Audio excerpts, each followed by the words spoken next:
ଆଜିର ଅନୁଚିନ୍ତା ଏକଛତ୍ରବାଦୀ ଓ ଗଣତନ୍ତ୍ର।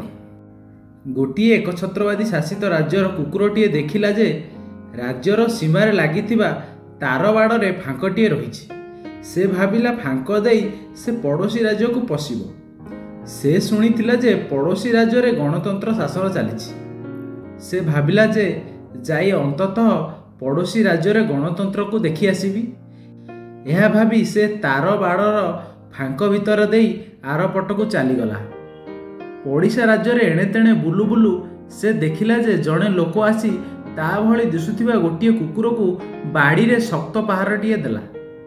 କୁକୁରଟି ଆର୍ତ୍ତନାଦ କରି ପଳାଇଲା ଏବଂ ଟିକିଏ ଦୂରରେ ବସି କାନ୍ଦିଲା। ଏକଛତ୍ରବାଦୀ ରାଜ୍ୟର କୁକୁର ତା ପାଖରେ ଯାଇ ପହଞ୍ଚି କହିଲା, ଭାଇ କଥା କ'ଣ? ତୁମକୁ ସେ ଲୋକ କାହିଁକି ବାଡ଼େଇଲା? ମାଡ଼ ଖାଇଥିବା କୁକୁରଟି ଏ ନୂଆ କୁକୁରକୁ ଦେଖି ପଚାରିଲା, ତୁମେ କିଏ? କୁକୁରଟି କହିଲା, ମୁଁ ତୁମ ପଡ଼ୋଶୀ ରାଜ୍ୟର କୁକୁର।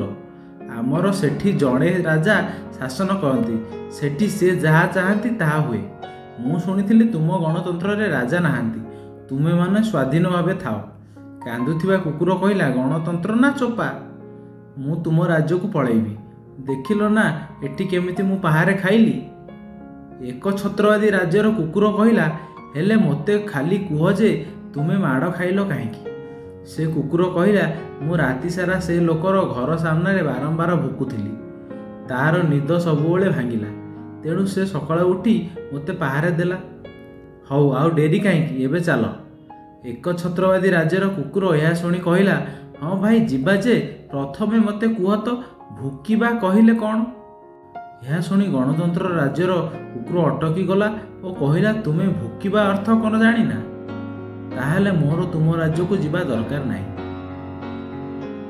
କାହାଣୀଟି ଯଦି ପସନ୍ଦ ଆସିଛି ତାହେଲେ ଭିଡ଼ିଓଟିକୁ ଲାଇକ୍ କରିବେ, ଆମ ଚ୍ୟାନେଲକୁ ସବସ୍କ୍ରାଇବ୍ କରିବେ।